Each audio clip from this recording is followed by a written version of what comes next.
Okay, I think I fixed the sound. I'm pretty sure the sound is fixed now. So I apologize for that. Wanted to, basically, long story short, I think you can hear me now. Hopefully, we can hear you. Great. Long story short, basically in the newsroom, in the studio, they were working on some things. We had some equipment we wanted to get kind of fixed up and doctored up to prepare for tonight.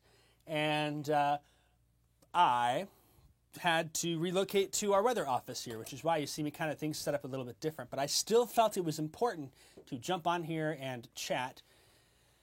And man, running in there made me run out of breath. And so we are able to hear, which is some good news. So folks are checking on it. Thanks so much for rolling with that. I think, sometimes that happens, and relocating to make sure you guys get the info, and we've got things going on too.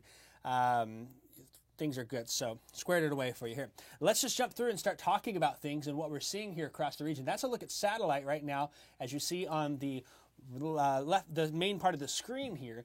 And we're already seeing some of those initial showers and thunderstorms try to form.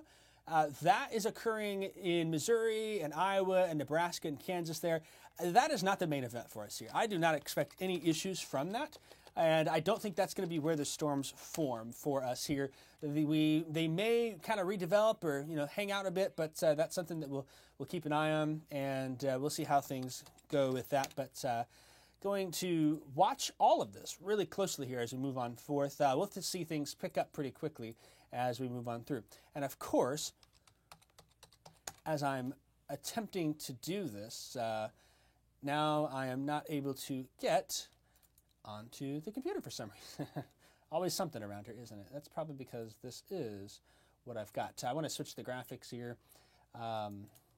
And there we go. Now I'm able to do that. So let's go talk about that forecast for today. It's fine out there today. There is no severe weather risk during the daytime. We're finally rolling, folks. Thanks so much for rolling with the punches there. Some of us are going to hit those low 80s out there. It is really warm in our region. The good news is the severe weather threat is after dinner tonight. And for some of us, even later than that. So you can still do things and go about your business. However, the wind picks up as we go into the afternoon, and that is a concern for us here as wind gusts this afternoon, 40 to 50 miles an hour on the table. You think about how dry we've been, how much we need the rain. That wind is going to cause blowing dust as a possibility. Also, the potential for fire danger to be an issue here. And so that's something that we're going to watch really closely as we move on forth. For the most part, I do think that we will avoid major issues with that today. That might be a bigger issue tomorrow, but I just cannot rule out that we have an issue with things as we move on through into tomorrow. So either today or tomorrow, there could be some issues out there. We'll see how that shakes out, but you're already feeling that wind. And when we talk about dust, I don't think it's a widespread issue. There probably may be a pocket here or there, a little zone where some fields are just positioned right. There's enough silt. They've been plowed over. The wind picks up some of that dust. So it's gonna be windy. That's a given.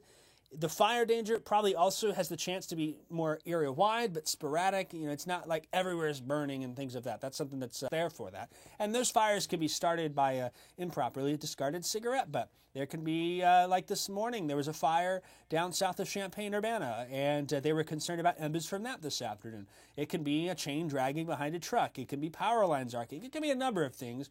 And sometimes things just kind of combust as well. And so that's a concern where we just have to monitor that as we move on through. So there's the temperature for today, 79.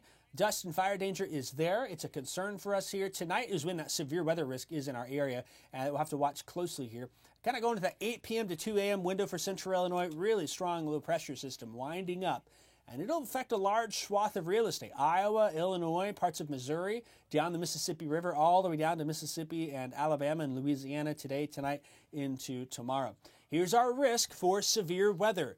We're at a level 4 moderate risk. That is for everywhere here. We're going to focus on that severe weather threat now. All of us essentially are in it. Now, I know somebody is probably watching and sees the orange by Hoopeston or by Watseka or just north of Pontiac up by Dwight. Maybe they're watching in Benton County, Indiana. I'm only in the level 3. Level 3 still is a big deal here. Wanted to say that we are going to have issues no matter what. with these storms coming on through. And I think the appropriate thing to do is not focus on the number or the color or the wording. I think the thing to focus on is those impacts. Here's what we expect for our WCIA3 viewing area. First off, the chances there for wind to be the main threat. That's our big concern here. I know tornadoes get a lot of the attention. It's the wind threat that more or all of us will have to deal with as these storms move on through. There is a ton of wind energy aloft, and that wind energy aloft really can mix down to the surface, cause some problems here. Wind gust of 75 plus on the table. We could have some gusts reported in the 80s. That would not surprise me. I don't know if those 75, 80 gusts will be everywhere, but even if you get a 70 mile per hour gust, at a certain point, it's going to cause damage, right? We can have damage after 60 miles an hour. And so the concern is there for trees and power lines, regardless of tornado activity, to have some issues. And, you know, if there's a weakened structure or an outbuilding, you could have some minor structural damage with winds like that. A lot of folks have been tossing around the word derecho here. I'll describe the word derecho like I would tornadoes. We know there's going to be wind, right? The problem with the derecho is that it is classified after the windstorm moves through. It has to meet certain criteria. And on top of that, everyone thinks back to last summer when we had 80 to 100 mile an hour winds sweep through the area. Could there be some strong winds like that? Absolutely. But I think that word turns scary because that summer derecho we had 2 years ago was top of the line. I mean, that was the cream of the crop for derecho events here. This one could make that criteria, but I don't think that's something that is helpful to talk about and to throw around. I think it's a hypey fear term. When you get winds of 75, 80 mile an hour, you're going to have problems, right? And so that's a concern for us where things move on through. Let's talk about that tornado risk. It's the next threat there, and it will be higher in certain areas. It will be conditional, but it is something we cannot discount. We think that there will be at least a couple of tornadoes in our area, and depending on how things play out, we could deal with several of them, and we may have to look out for a strong tornado or two, given the favorable dynamics in the upper atmosphere. Hail threat is lower. There still could be some large hail. I think that's pretty isolated. We might get a few reports of golf ball, maybe a report in our area up to tennis ball. I think that better chance is down towards the St. Louis metro. And flooding, not too much of a concern with this. These storms are moving quick. You know, they'll be in and out in 15, 30 minutes. And that doesn't give it a lot of time to leave, some rain in the area. Could be some heavy rain, yes. You could get a quick quarter, half inch, but it's not going to cause flooding. So that is something to note. Let's talk more about those wind gusts here. Again, pretty much the entire area we're outlining in those greater than 75 mile per hour wind gusts, some greater than 80 gusts are on the table for us here. You'll notice, though, those 70 mile per hour gusts are still possible into western Indiana. That's a fine line, right? Do you really know the difference between 70 and 75 mile an hour? Not really. Still going to cause some issues out there. I will say this, not everyone gets those winds. I think there's clusters and complexes here and there, and that's going to allow for these little swaths of wind through the area. A lot of us probably get 50 to 60, even outside of thunderstorms. The starting line is pretty high up for those winds here. You know, if you think of a summer day when storms come through, we don't have a lot of wind. It's sticky and muggy. We got to go from 0 to 60 really quick, right? The starting line in this event is wind gusts are already 40 to 55 mile an hour before storms get there. Doesn't take much more for the wind to be added on to that there. Look at that wind energy aloft here coming right overhead into tonight. That's going to allow for some pretty impressive dynamics there. Going to allow for that wind to mix to the surface with these thunderstorms. Really a favorable upper level pattern for severe weather and a severe weather outbreak in our area, which we're expecting here at this point. This is where we kind of have some questions. How much fuel are we going to get at the surface? How much instability will there be?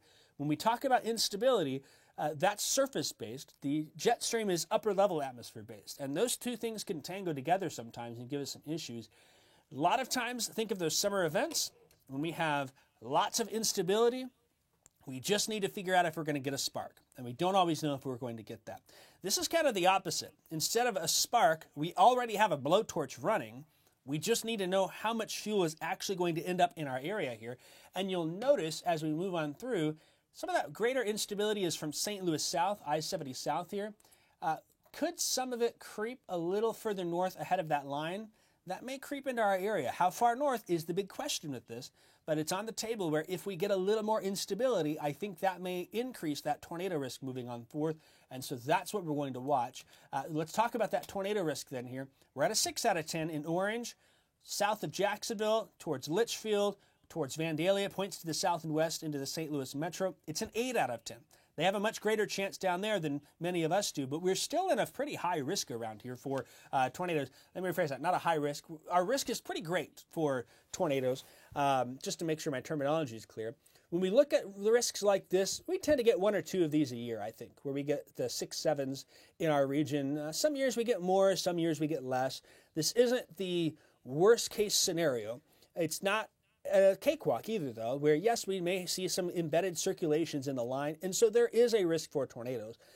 I would say this, a lot more of us going to deal with strong straight line winds and those gusts of 75 plus compared to a tornado risk. However, if you find yourself ahead of a rotating storm within that line or an individual storm, then that tornado risk is going up for you. And we just don't know exactly what that looks like until storms are moving in and forming. And that's when we're doing severe weather coverage, right? That's when we're really following things along here. So it's up there.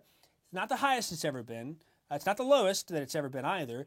We have had days with 5, 6s, and 7s, and we've only had a tornado or 2. We've had days with 1s, 2s, and 3s in the tornado risk, and we've had several of them out there. I can think of a few in the back of my mind where the risk was pretty low, but you know, things came together and for the forecast, and we overperformed, and we've had some higher ones that they've underperformed. This risk level is relative to what we generally see around here. And so the concern is there, the risk is there that we could see some tornadoes. There's a risk in a lot of things we do in life, right? There's a risk for driving a car. There's a risk for, having a cooking in the kitchen, and, different factors play into that. So this is our best dew point values really closely here. And if you want to, on your WCIA3 weather app, when you open the app up, you'll see the current temperature. Beneath that, it'll say dew point. As those storms are approaching, there may be a narrow ribbon of dew point values that are over 60 degrees ahead of that. And that narrow ribbon may be enough to allow for that tornado threat to come up. The reason I think that moisture is important here is that moisture is the source of our instability here. We just need to get some humid air in front for those storms to chomp on. And if they get that, that helps them to increase the tornado potential. If it doesn't happen, I think the wind is still going to be a problem for us here, but we're just going to watch. So if you start to see, 9, 10, 11 p.m., hey, my dew point's at 59, 60, it might be something to kind of watch and keep an eye on here. If our dew points stay in the mid-50s, then that's a good sign, at least for the tornado risk. Dew points could be 40, 50, 60, 80, and we would have wind regardless in this situation. But that's one of the things that I am in particular looking for as we move on through. Let's type this out in Future Track for you here and show you what we're looking at. First off, again, 8, 9 o'clock. Storms are in western Illinois. They're working their way to the east here. And as they come on in, then you'll see this particular run of Future Track shows by 9 to 10, it's passing through Jacksonville, moving into Sangamon County, moving into I-55, the corridor between Lincoln and Litchfield there. Here we go, 11 p.m., racing through Springfield. It's now knocking on the door of Bloomington Normal, Decatur, Clinton. Taylorville's getting storms at this point. It'll be heading towards Shelbyville, Vandalia. Moving past that by 11:30 to 12. Now it's knocking on the door for I-57 here, moving on through. It's a pretty solid line that's moving in our direction. And that pretty solid line, we're not necessarily looking at individual supercells producing tornadoes across the entire area. But within that line, you kind of see that there's some little kinks and some little, spots that may kind of break apart here. And that is where we'd have to kind of keep our eyes on things, is what I'm looking at. So kind of assessing here, you kind of look in the line. Well, here we go. There's a little kink there, right? Kind of popping out, and another little kink there. Just kind of watching all of that to see how things play out, where you get those little circulations in that line. And that can be an issue for things moving on forth. And that's where that tornado potential may materialize. There's a chance, if those dew points do get into the low 60s, we could see maybe a few storms break away from the line, become more isolated. That's when we really have issues, if that's the case. Still uncertainty if that happens. I think it's more of a mixed mode, a line of storms with embedded supercells. That can be problematic enough for us as we move on through. We'll continue that path forward after midnight now, crossing into our West Indiana counties along the Indiana state line, Vermilion, Edgar County, Iroquois County and moving into West Indiana, and moves out pretty quickly here. We're done by 2-3 a.m. with that severe weather risk for our area. Here's another graphic that kind of shows that timing for you here. 8 to 11, looking at Morgan, Cass counties, Jacksonville, Beardstown, Virginia, places like that. 9 p.m. to 12 a.m., Springfield, Lincoln, Taylorville, heading into the west side of Bloomington and Decatur. That's our window of opportunity.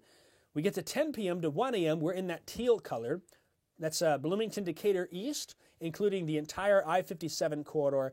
And then after that, 11 p.m. to 2 a.m., looking in West Indiana, is where that line of storms move on through. So if you pick 3 hours to really pay attention, these are the 3 hours that I think will be the most key.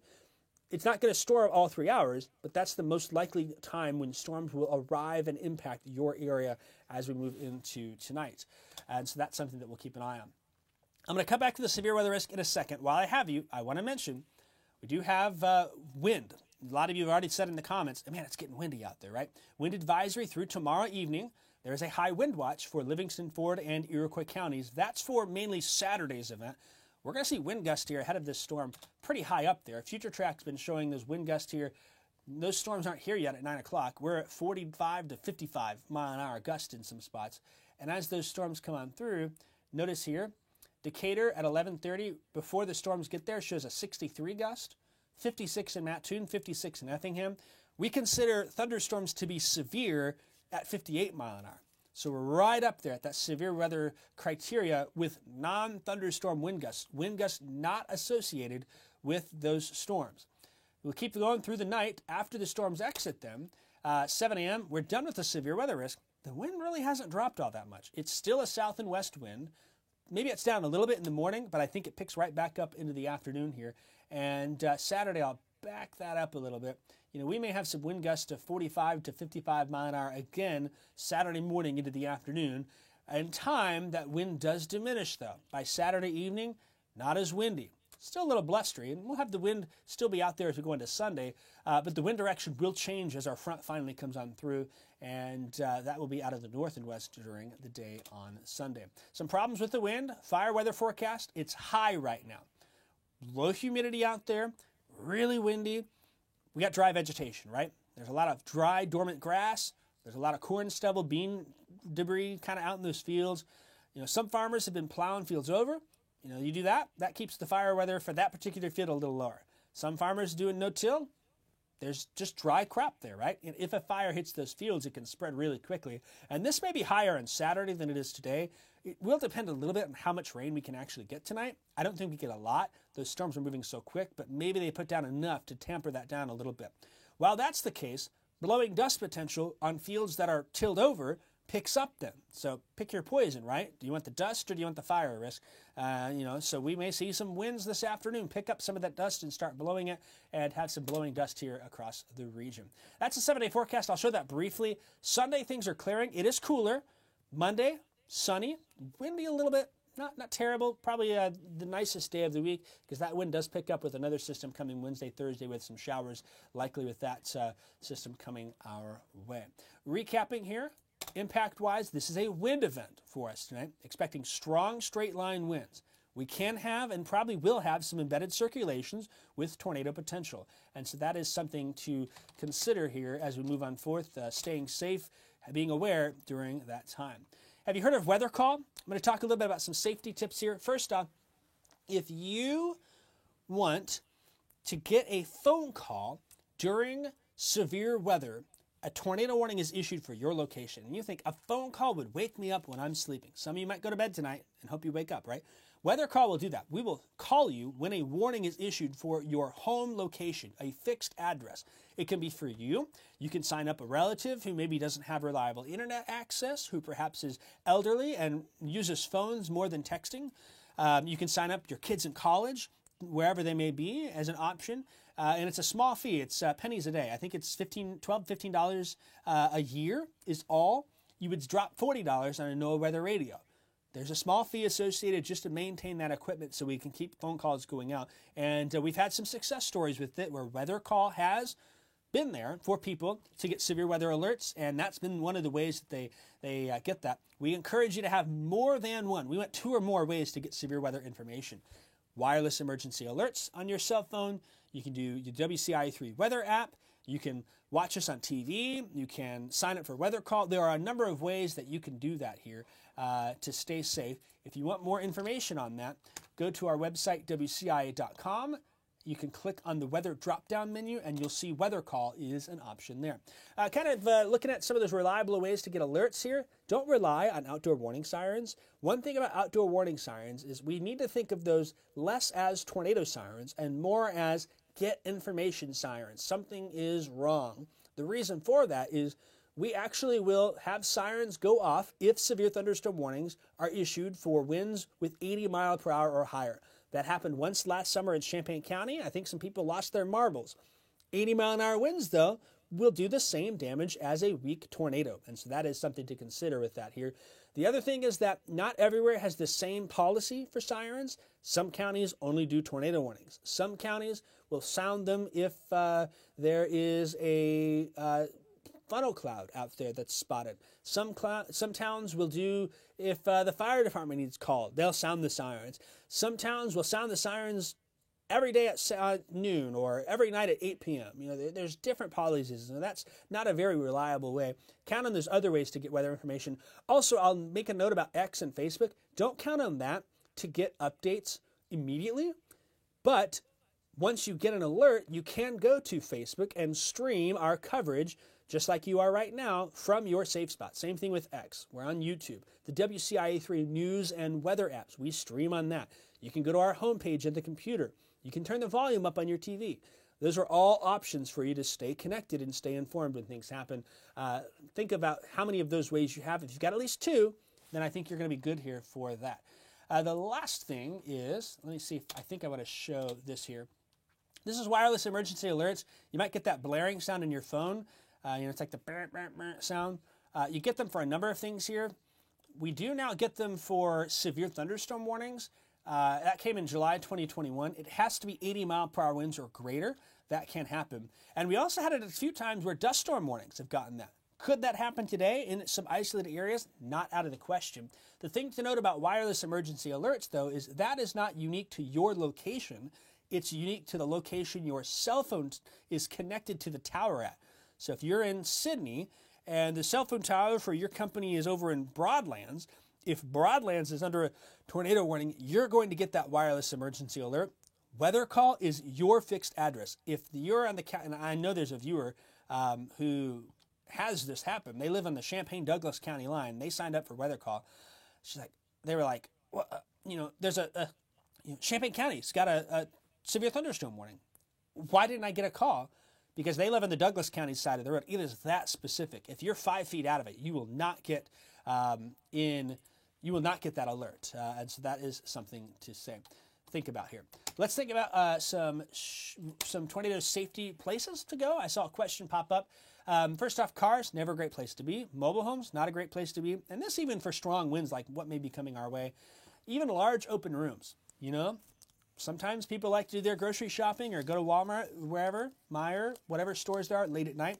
If you think of those rooms that have large open span ceilings, those can have some problems when if tornado or strong winds hit. And then occasionally they can collapse. If you find yourself in a place like that, you don't want to be in the middle of that. You'd rather be in the bathroom area in the back or the front of the store that's got more reinforcements and pipes in there. But just avoid those if you can. This is overnight. A lot of places are closed down. Great place, interior room, an interior bathroom, a crawl space, a tornado shelter, a basement, something of that. And you can pack some supplies in there, throw some snacks in there. I tell you what, if it makes you feel better, have a glass of wine down there. Bring a bottle of wine, right? I tell people that to relax and keep up to date. I say that in a jokingly lighthearted way, but having something there that you can go to and have a snack and some water and you can kind of follow the coverage and things of that is something that can be helpful in these situations. Who doesn't love a good snack, right? And maybe a little glass of wine can calm the nerves, or you can have a Coca-Cola, a Pepsi, whatever the case may be. And so that is what we're looking at here. I will mention too, if you're in a manufactured home, that is another place that's not a place to be. There may be some folks thinking, well, I can get into a crawl space there. Manufactured homes are not much different than mobile homes here. They kind of fix it on top of a foundation and move it in. and that can still blow away here. If you've got a sturdy shelter, that's where you want to be. If you're in an apartment complex, a lot of viewers live in apartments. That's a great place to be for 99 days out of the year, 99% of the time in a year. Tonight's a night where maybe make friends with your neighbors downstairs, or figure out if there's an interior hallway. If there's a place like that is on the first floor that has plenty of walls and apartments around it there. Most center part of that is the best place to go in those types of scenarios. You can make friends with your neighbors downstairs. You can bring snacks, that bottle of wine, something of that, and say, hey, I'm coming over. I'm going to bring some snacks. Can I ride it out in your apartment? That's totally an option. If you happen to be in a place and you're like, man, I don't have a good shelter and I'm a little ways away. If you got a friend with a sturdier shelter, go say, hey, I'm coming over at 8. We're going to watch Jacob Dickey drive around in the severe weather, and Kevin and Seth are going to be on TV with Adam talking about where it is. Let's have some snacks, and then we can shelter when it's our turn. That's an option. You also can go to a convenience store, a gas station, someplace open 24 hours a day. They got walk-in coolers, right? They've got an inside structure. That's probably a better option than a mobile home, a manufactured home. And if you're driving, things like that as well. We do plan to have some, I believe our radio station partners may be a part of this here. I'll have to double check my email where if we're on the air, we may be able to be simulcasted over some radio stations and things like that. So that's kind of what we're looking at for this. That is about all I have. I've been seeing some questions. And I'm going to kind of scroll back through. I got to get ready to get out on the storm tracker here as this wind and fire threat picks up. But then tonight I'll be out there doing the chasing for the field reporting as well, and keeping up to date. I don't know where I'm going yet. I don't know what I'm going to do yet. Problem with an event like this is most everywhere is getting hit, and so with fast-moving storms, it might be just the Interstate 72 corridor. Going from Springfield to Champaign, I might drop south towards Mattoon, Charleston, Effingham. Those are probably the two options that are on the table here at this point, because they're going to be moving quick. They'll be moving at highway speeds with those storms coming on through. All right, let's scroll back to the top here and see if we've missed any questions. I see all of the, I can hear you now. Everything sounds good. Good. Okay. Paul's asking, is there to be a high wind warning? That is a possibility in Livingston, Fort Iroquois County. When you get a high wind warning, you've got numerous gusts over 60, an event like that. We're right at the threshold in some areas. Will we make it? Tomorrow would be the day to do that. But, a high wind warning, wind advisory, it's going to be windy. That's the big thing with that. Sarah asking, is it safe for my daughter to go to Naperville overnight tonight? I actually posted something very interesting yesterday. Let me see if I can find it really quick here. Dr. Jeff Frame from the University of Illinois, he works with the Department of Atmospheric Sciences, and I know they just remarketed their branding. He posted a really good kind of thread on what to watch for, when to consider things. Because students from the University of Illinois, they're going to be leaving, right? And it's spring break here in Champaign on Friday. So a lot of folks heading home. I'll just read you his tweet that he's put on X, or his post on X. Rough travel guidance for students from the University of Illinois. If you're heading to Chicagoland, leave by 5 p.m. here in Champaign-Urbana in central Illinois. If you're going east, leave by 5 p.m. If you're heading to the Quad Cities or St. Louis, be there by 5 p.m. or delay your travel until Saturday, especially, I think, St. Louis. If you're going to Iowa, Missouri, and west, delay your travel until tomorrow. If you're heading to Florida, you got to get to Atlanta by midnight. And if you're heading to the Gulf Coast, that's a real problem because there's some pretty significant severe weather likely to our south as we head into tonight. Let me show you what that looks like here in the regional outlook. And you can kind of see what we're dealing with. So this is the risk for today. You can see moderate risk, Iowa, Missouri, Illinois, down into Kentucky, Tennessee, northeast Arkansas, and into Mississippi. That enhanced risk goes all the way down through Mississippi and Alabama there. And then overnight tonight, a round of severe storms in Mississippi, Alabama develops, and that will cause problems. The risk for tomorrow at this point may actually be higher and there it is, a high risk for severe weather came out at midday here from Mississippi and Alabama, a likely regional tornado outbreak coming that way in Mississippi, Alabama, into Georgia and Tennessee, places like that. That's a 5 out of 5. They are going to have some big problems, I think, down there overnight tonight into tomorrow. It's an event that is reminiscent of some bigger tornado events down that way. So if you've got folks heading to the Gulf Coast or Florida, that's the concern with what we've got going on is, hey, there's a big event tomorrow down in the deep south that there is some concern for there. Do we get a high risk here locally? I don't think so. I don't think it matters at this point either. I don't think it changes the messaging. Where are we at the 4? Are we at the 5? The impacts is the bigger driver for us here when we look at things for that.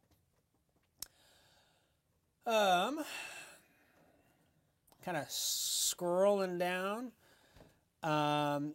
Yeah, again, the risk, some folks say, what about this town? What about this place? Pretty much anyone who watches WCIA, this is the impacts. You're looking at that.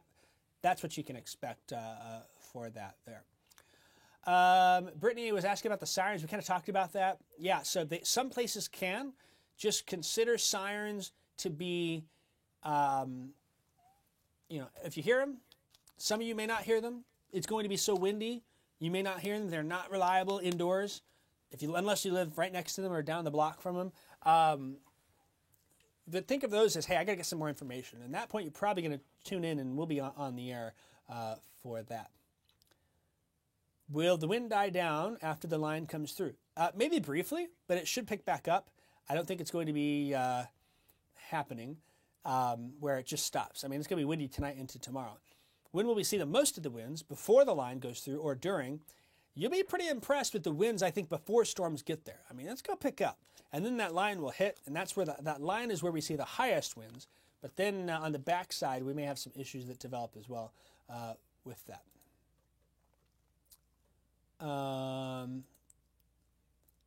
Your bike blow away? Yeah, I'd put it in the garage. You can tell your daughter Josie, stick that in the garage. You got stuff laying around in the yard. You got a trampoline. Tie that puppy down, right? Trash cans, move indoors. Anything that might blow, it's a great idea to just bring them inside into the garage that are out and about. Furniture, we got some furniture on my porch. I'm tying them down with the wind coming because of that potential. And so that's something that is just something to think about with what we got.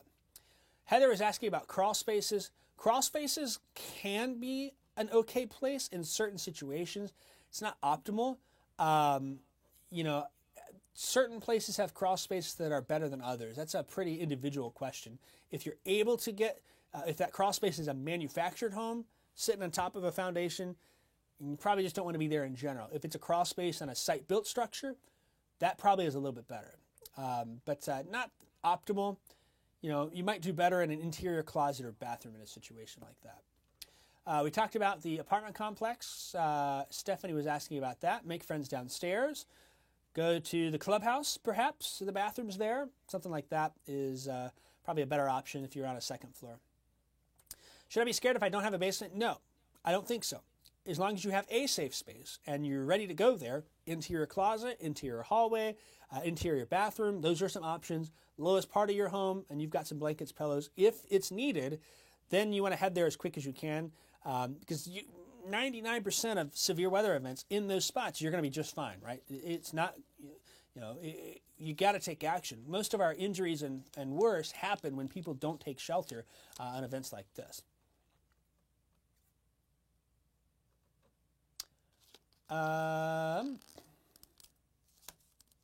Megan was asking, you're putting your life on the line. Do I enjoy it? I mean, firefighters put their life on the line to go fight fires. Police officers put their life on the line. I don't think I'm quite that in that, if that makes sense. I would say when it comes to severe weather, I mean, this is what we've trained for. This is what we're doing. This is our World Series for baseball. This is our Super Bowl for football, if that makes sense. And so we just have to perform our best, and we'll keep safe, and we're trained. It's not just driving out to see what's going on with that. Carla asking, how many times will areas get hit? There will be one line of storms coming on through. Maybe a 30-mile wide line with some clusters within it, but once that sweeps through, we're done. Connie was asking, can I still depend on my NOAA weather radio? Yes, you can. You can. Your NOAA weather radio works. There is a tower issue at the Newton one. Let me see if I still have that graphic readily available. And I don't think I do. The NOAA weather radio in Newton and Jasper County, though, is down. So some folks in like Cumberland, Clark, Edgar, Effingham County, if you're on the Newton Tower, you need to switch to a different one. We've got a story on our website about that. So just be aware of that.